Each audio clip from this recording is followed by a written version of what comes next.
Escuchemos el mensaje que dirige el licenciado Andrés Manuel López Obrador, presidente constitucional de los Estados Unidos mexicanos. Amigas, amigos, compañeras, compañeros,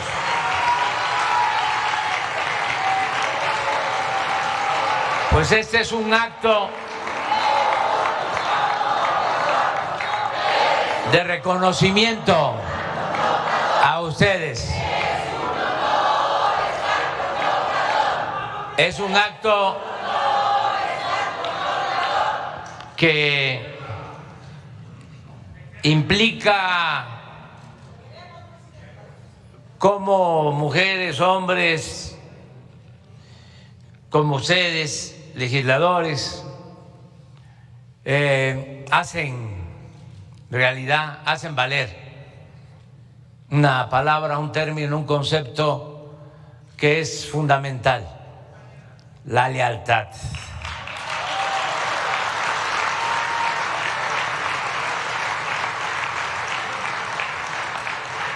Pero aclaro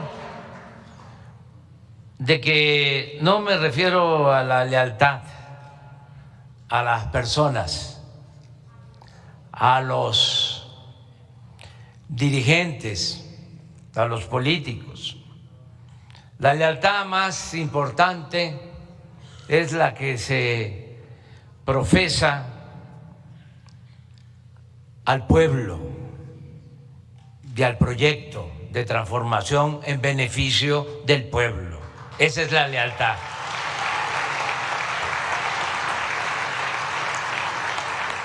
La lealtad al proyecto de transformación, porque suele pasar, antes se hablaba de la lealtad a las personas y además de ser algo relativo, porque suele pasar,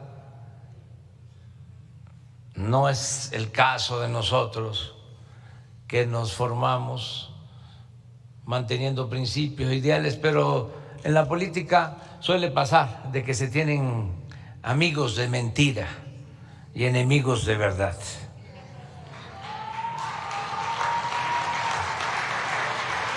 Y los que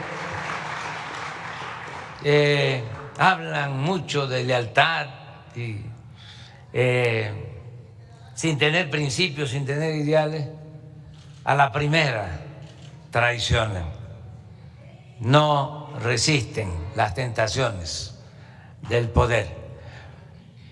Por eso lo mejor es la lealtad al proyecto, la lealtad al pueblo, la lealtad a los ideales, la lealtad a los principios, la lealtad a la transformación que estamos llevando a cabo. Y ustedes han actuado de manera ejemplar en ese sentido.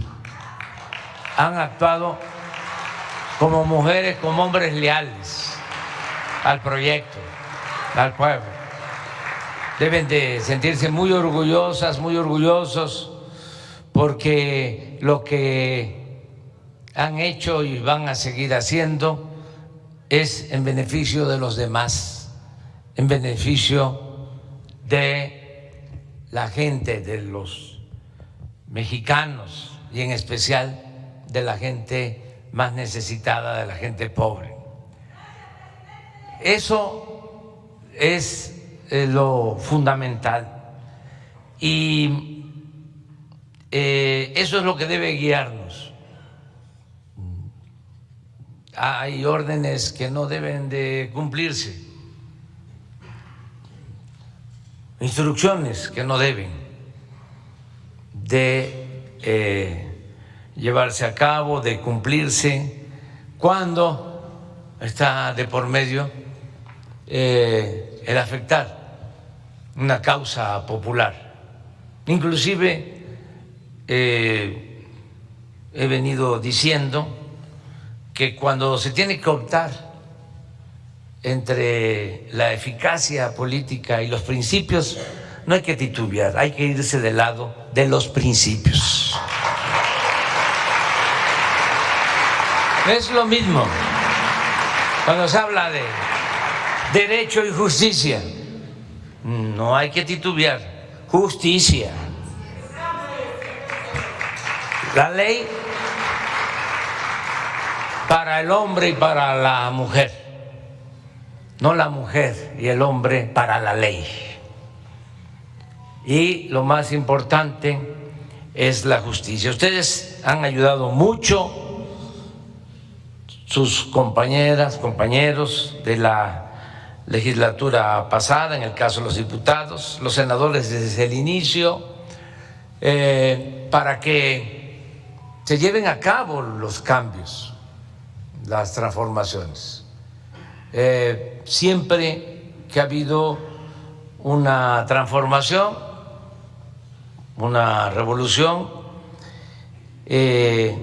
se elabora una nueva constitución, se propone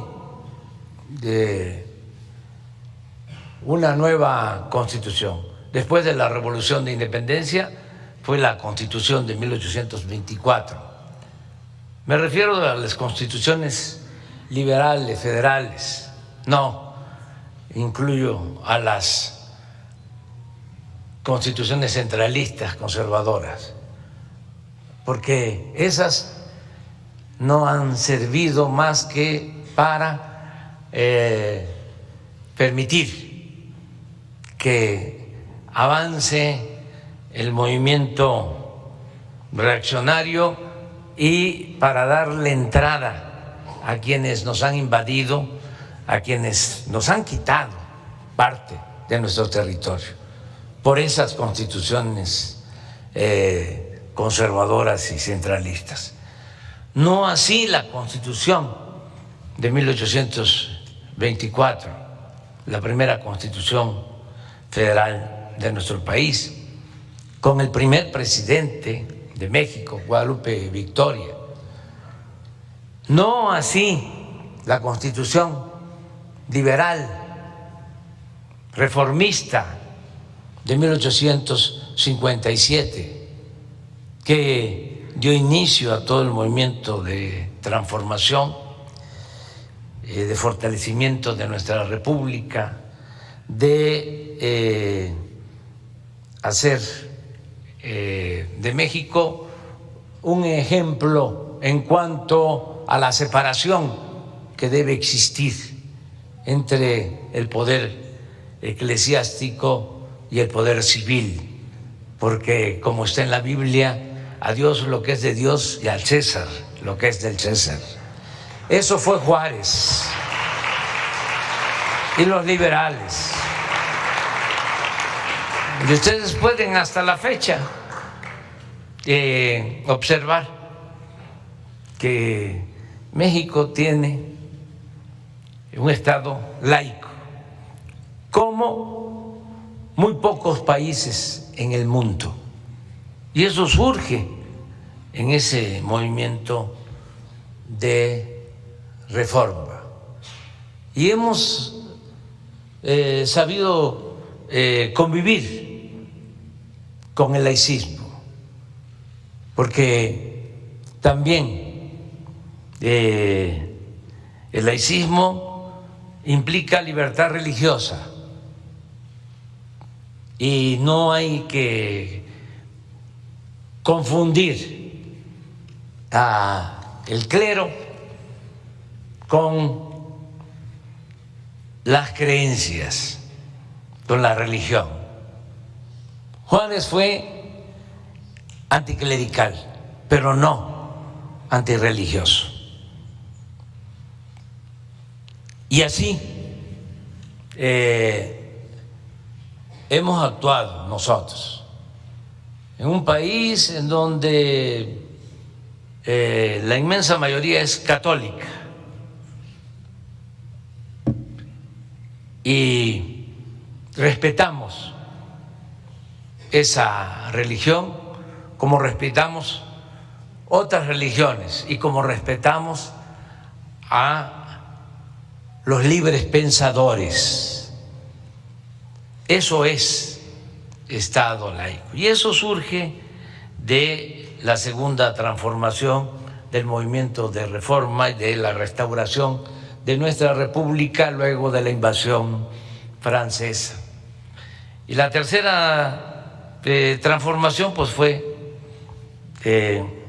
como ya sabemos, la Revolución de 1910, y también eso dio lugar a una nueva Constitución, la de 1917. En una ocasión, o en varias ocasiones, he dicho que si hablábamos de la Cuarta Transformación, lo que correspondía era convocar a un constituyente para tener una nueva Constitución. Y analizamos la situación, llegamos a la conclusión de que nos iba a significar mucha confrontación, íbamos a perder el tiempo y que lo mejor era mantener vigente la Constitución del 17, que en su espíritu es una Constitución de avanzada. No olvidemos que esa Constitución surge del primer movimiento social, la primera revolución social en el mundo en el siglo XX. Una revolución también excepcional, extraordinaria. Por eso nuestro país es único. Por eso hablo yo de que lo que estamos haciendo debemos llamarle, y es mi propuesta, humanismo mexicano, porque nuestra historia es excepcional, es muy fecunda. Con todo respeto, no es fácil que en otros países haya Hidalgos, haya Morelos, haya Juárez, haya Villas, haya Zapatas, se encuentren Maderos, Lázaro Cárdenas. O sea, no hay, con todo respeto, y estos tres movimientos es transformadores. Les decía que el movimiento de reforma pues es único, porque uno va a otro país y pues uno respeta, ¿no?, las tradiciones, pero la autoridad jura con la Biblia. Aquí no es así. Aquí es un Estado, ya lo dije, laico, respetuoso de todas las religiones y de todas las creencias y de los libres pensadores, sean agnósticos, sean ateos. Eso es nuestro país. Entonces, la Revolución Mexicana fue una gran transformación. Ni pensado lo tenían. Se adelantaron los revolucionarios mexicanos a lo que hizo Lenin y Trotsky y otros revolucionarios en Rusia, y se adelantaron a otros movimientos sociales. Entonces, imagínense que los Flores Magón desde 1906 ya estaban planteando la distribución del ingreso, el fortalecimiento del mercado interno, desde luego las jornadas de 8 horas de trabajo, la tierra para los campesinos, el que no se considerara que habían hijos bastardos, ilegítimos, que se considerara la igualdad del hombre y de la mujer. Todo eso lo planteaban en el Plan Liberal de 1906. La lucha por la tierra, la lucha por las reivindicaciones laborales, la lucha por la educación pública, laica, gratuita, la lucha por la justicia. Entonces, todo eso contemplado en la Constitución, el que los bienes de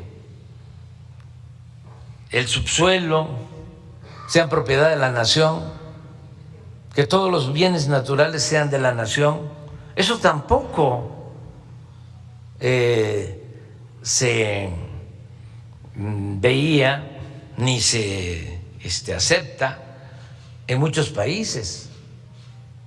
¿Por qué las compañías petroleras no aceptaban la nacionalización del petróleo que inicia Venustiano Carranza con la reforma, o mejor dicho, con el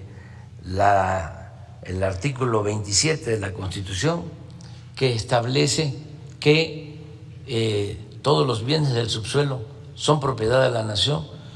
Porque ellos querían que se mantuviese el derecho que se aplicaba en Estados Unidos y se sigue aplicando, y en otros países en donde el dueño de la tierra es también el dueño del subsuelo, en la legislación anglosajona.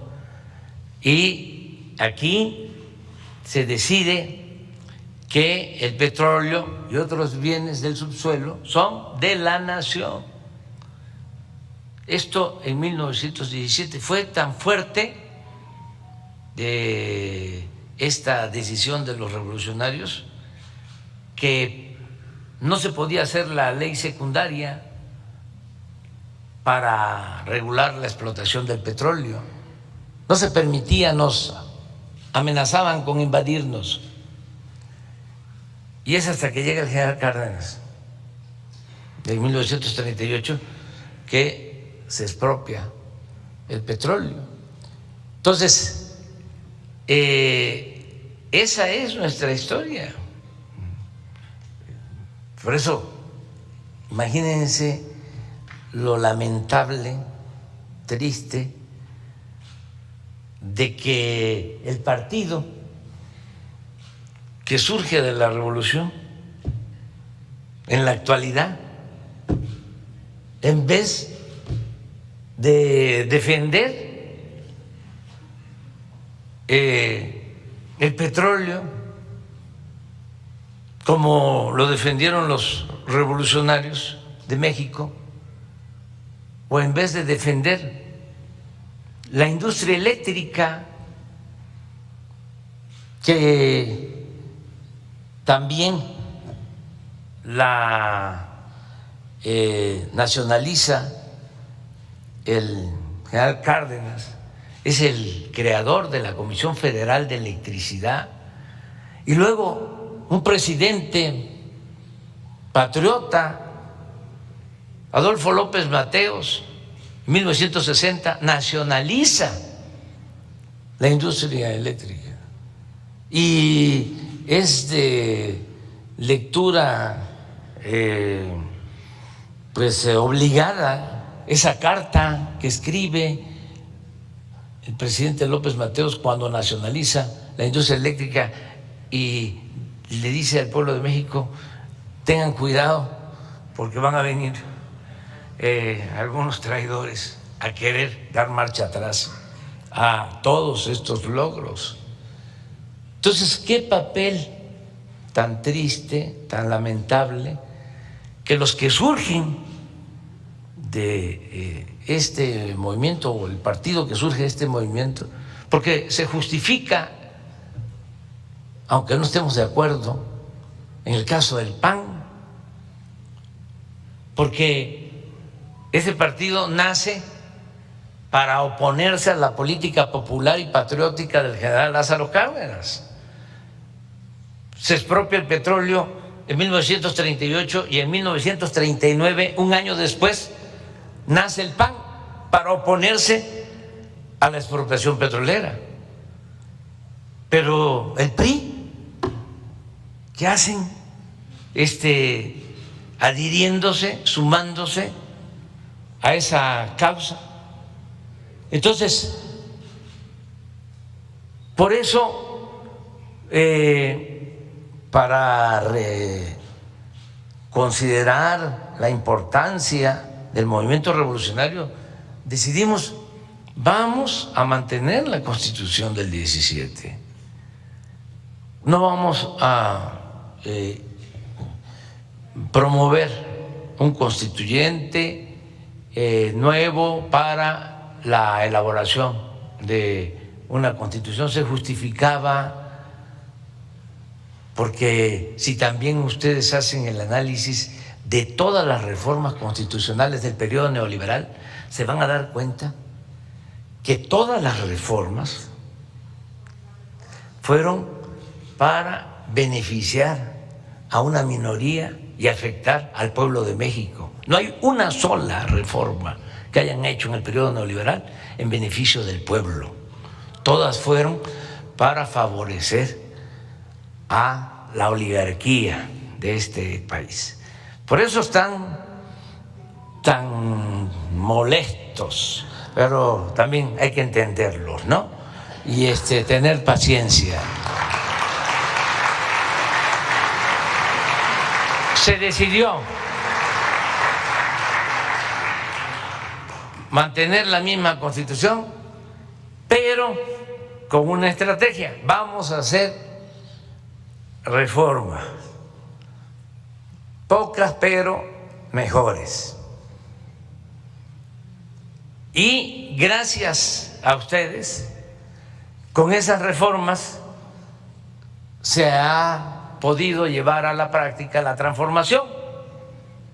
¿Cuáles son así esas reformas? ¿No? Pues son muchas, pero por ejemplo, imagínense lo que significó la reforma al artículo 28 de la Constitución para prohibir la condonación de impuestos.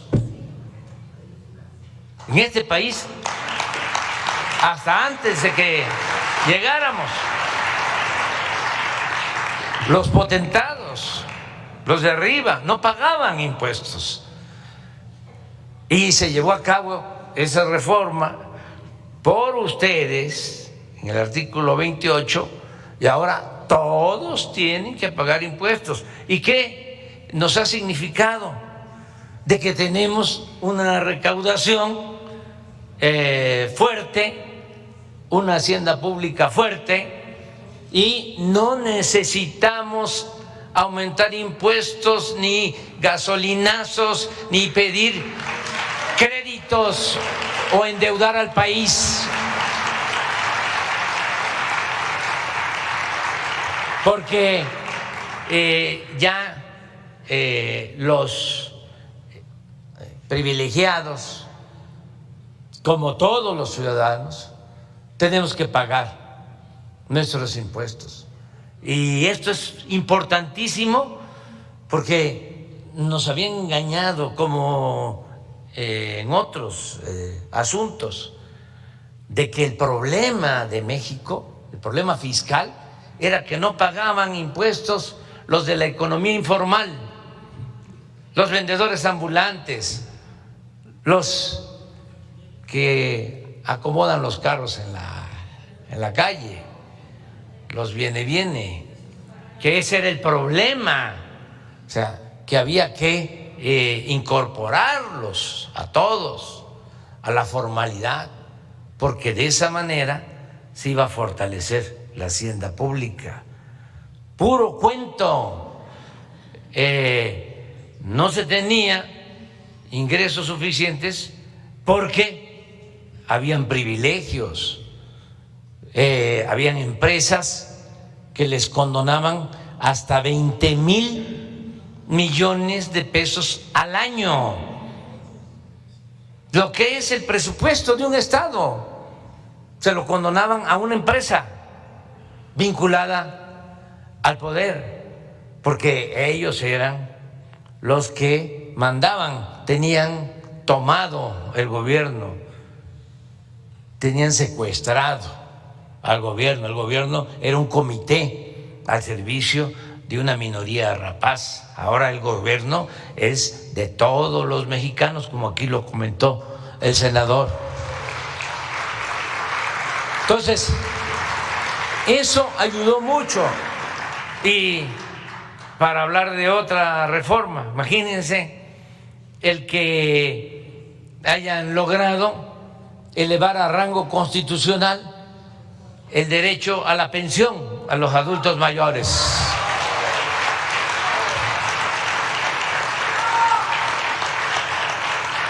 Que se haya elevado a rango constitucional el derecho a recibir una pensión si se tiene una discapacidad, el derecho a recibir una beca si se es estudiante de familia humilde. Todo eso es una gran reforma. Además, hay en la misma Constitución el mandato de que esos programas que ya se convirtieron en derechos deben de tener siempre el presupuesto suficiente y que no debe de ser de un año a otro menor el presupuesto destinado a garantizar estos derechos sociales importantes. Vamos hacia un auténtico estado de bienestar. Imagínense lo que ustedes acaban de aprobar, el que ya a partir del 1 de enero los adultos mayores del país, que todos tienen el derecho a su pensión, van a recibir 25% más de pensión.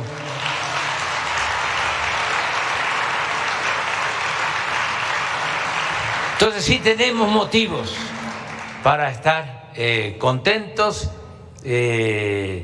para decir estamos cumpliendo, ustedes están cumpliendo al pueblo, son verdaderas representantes populares y eso es un gran orgullo. Yo estoy muy agradecido con ustedes, no creo en las medidas coercitivas, en el autoritarismo. No soy estalinista. Si se trata de decidir sobre qué dirigente de izquierda, de Rusia, me llama más la atención, diría Trotsky, no Stalin. Y le tengo mucho respeto a Lenin, pero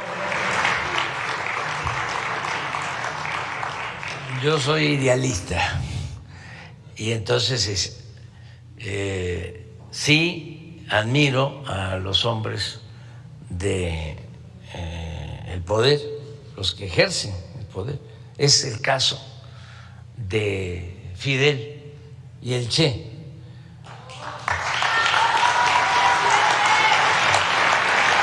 Si le dice uno a los jóvenes, dicen el Che, sí, por el idealismo, pero Fidel fue el que condujo, ¿sí?, estemos o no de acuerdo, ese proceso de independencia, porque es un ejemplo, es de los pocos países en el mundo en donde no han permitido la intervención extranjera. Ustedes me entienden, ¿verdad? Entonces, ya está terminando el año, felicidades. Como aquí lo dijo el maestro Beto, vamos hacia adelante, vamos juntos, vamos a seguir caminando juntos. Es por México, es por nuestro pueblo.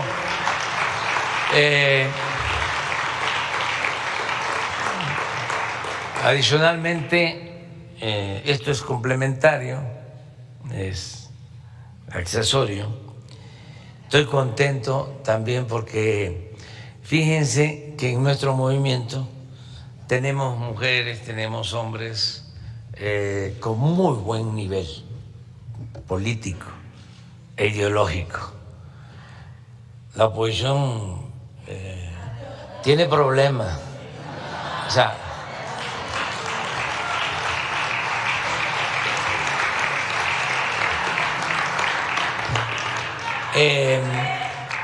esto lo podemos decir aquí porque no se está transmitiendo. No se está transmitiendo, ¿verdad? Sí, bueno.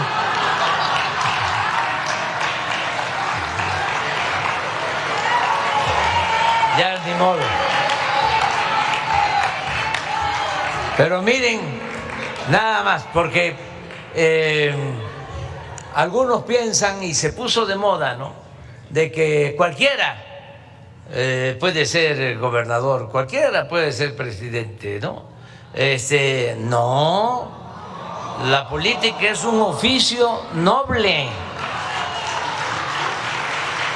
del más alto nivel espiritual. Decía don Jesús Reyes Heroles, la política es tan limpia que ni los más sucios políticos han podido mancharla.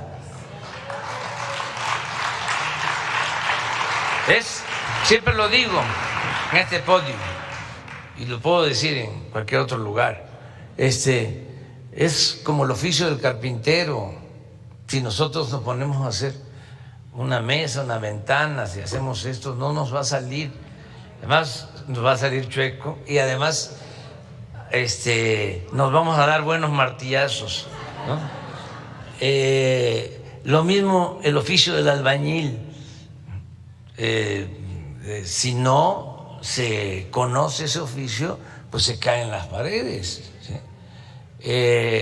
Pues así es el oficio de la política. Y nosotros tenemos muy buenos dirigentes políticos. Eso es una bendición.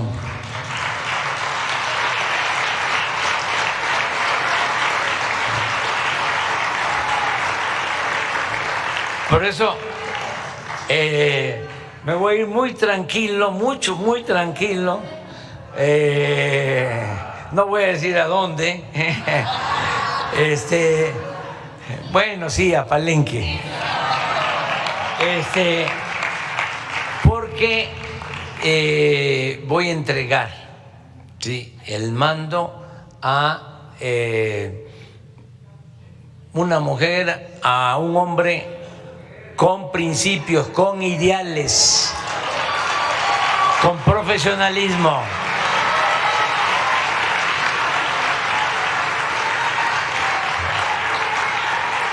Aquí tengo, miren, aquí tengo dos hermanos, mi hermano Marcelo, mi hermano Adán y mi hermana Claudia.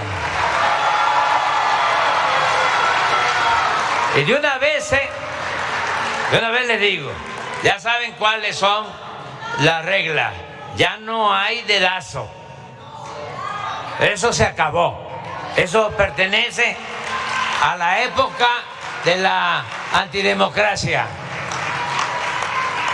Estamos inaugurando una etapa nueva, esto es la transformación, la cuarta transformación.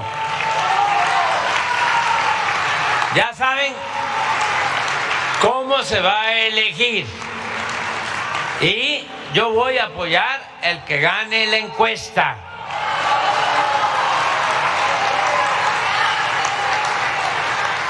No me voy a meter a hacer campaña porque no me corresponde. Yo voy a seguir gobernando para todos los mexicanos.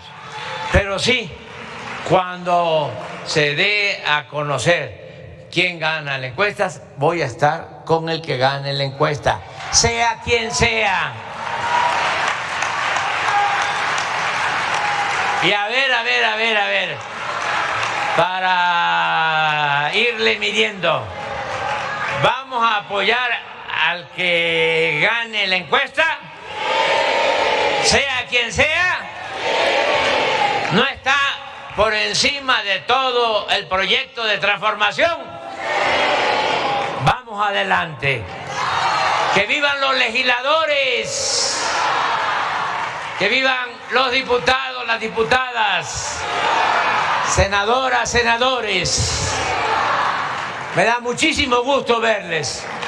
Amor con amor se paga. Muchas gracias.